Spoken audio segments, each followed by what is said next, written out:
Howdy y'all, Fast Forwards 289. So tonight in this video, I'm gonna show you how to change or install an rear axle bearing on a Ford 8 and 9-inch rear end. It's the same process for both. It's real easy, and I'll show you how to do it. Let's get into it. All right, so Ford 8 inches and 9 inches. There's 4 bolts in here. You take loose, that's what this hole in the axle here is for, to access the bolts. There's 4 bolts, 9/16. Pull all 4 of them out, then the axle will slide out.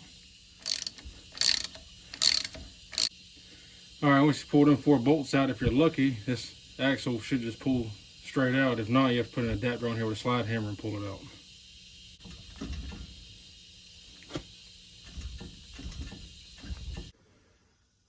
All right, so when it comes to replacing the wheel bearing here, or the axle bearing, and if you have a bearing splitter, you can press these off with a press.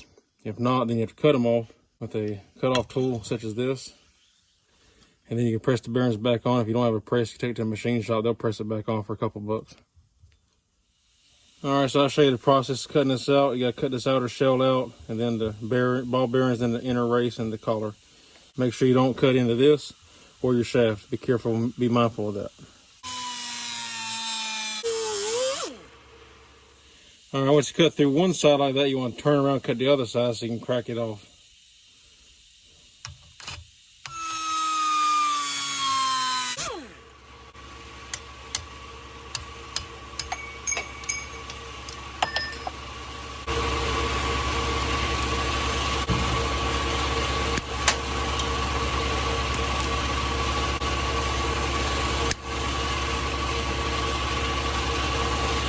All right.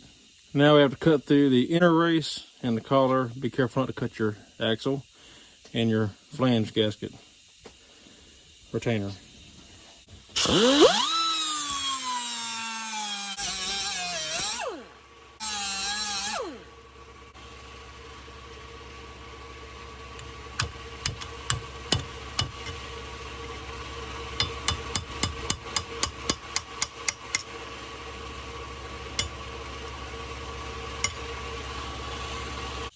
All right, don't do what I did. I accidentally nicked the axle. It's not a big deal.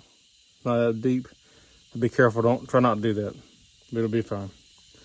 Now you can clean it up and get ready to press your new bearings on. All right, so this is after I clean it up. Just want to take a little bit of emery cloth, clean this up, smooth it out. Get some carburetor cleaner and just clean this up with a wire brush. You'll put a little bit of wheel bearing grease on here, or spray lubricant, some kind of oil, and then we can press the bearings on. All right, so before you get ready to press the bearings on, this is your retainer that holds the axle into the housing. So make sure you put it on the right way. It goes like this over the axle. Then your bearing, it doesn't matter which way it goes. It can go either way. And then your retainer ring to keep the bearing from backing off.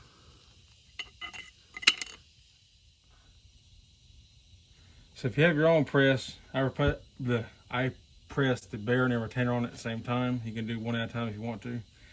Make sure when you're pressing that this does not get pinched in there between the bearing and the axle. You want to keep it up like that when you're pressing it on. And that's all there is to it. Start pressing it.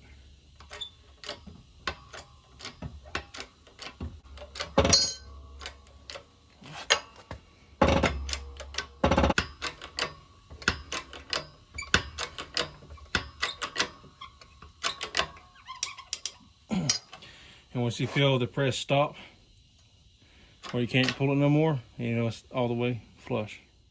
All right, once you pull the axles out, you pull them 4 bolts out, you pull the axle out. Sometimes the axle gets stuck and you need a slide hammer to pull the axle out.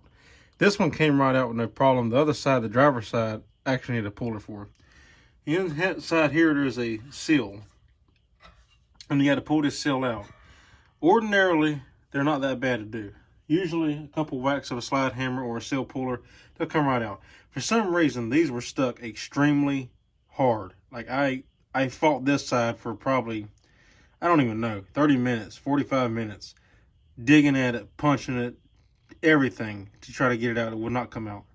Finally got it out. The driver's side was a little bit easier, but still, I don't know, it's how they glued them in. I don't know what they did.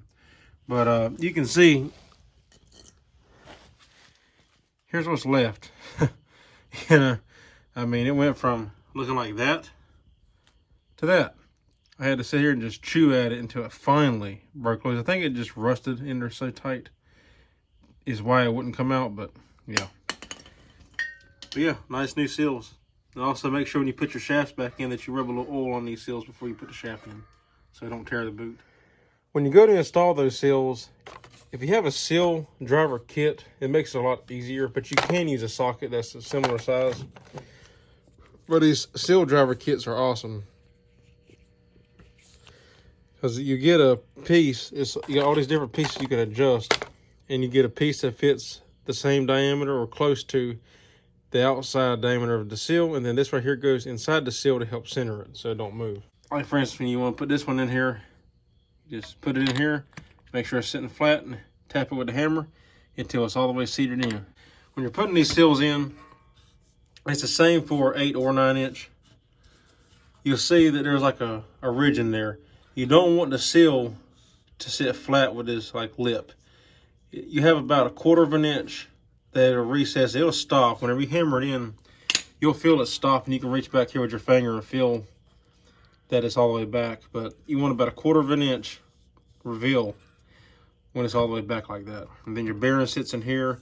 You want to clean this up. I took some emery cloth, which is like a sandpaper, like this right here, 80 grit, and I went through and cleaned up where the bearing is going to ride, and also in here where the seal sits. I put a little bit of grease around the edge of the seal and put it in there. The reason I didn't record it is really I had to fight to get these out, like massively, and then I kind of forgot to record putting them in. But yeah, that's how you want to do it. You'll put a little bit of grease around the outside of the seal and then drive it in until it's flush. You'll feel it. Now be careful not to dent it. Don't bend the seal because then it'll leak. Take your time, hammer it in there, and if you got to use a socket, if you don't have a seal driver kit, get a socket that's as close to the outside diameter as possible so you don't dent the seal. The closer to the outside, the better. So keep that in mind. But yeah, that's it. We're getting ready to put our axles back in and tighten everything down. We're good to go. Also, clean the surface here. You want to clean that up a little bit.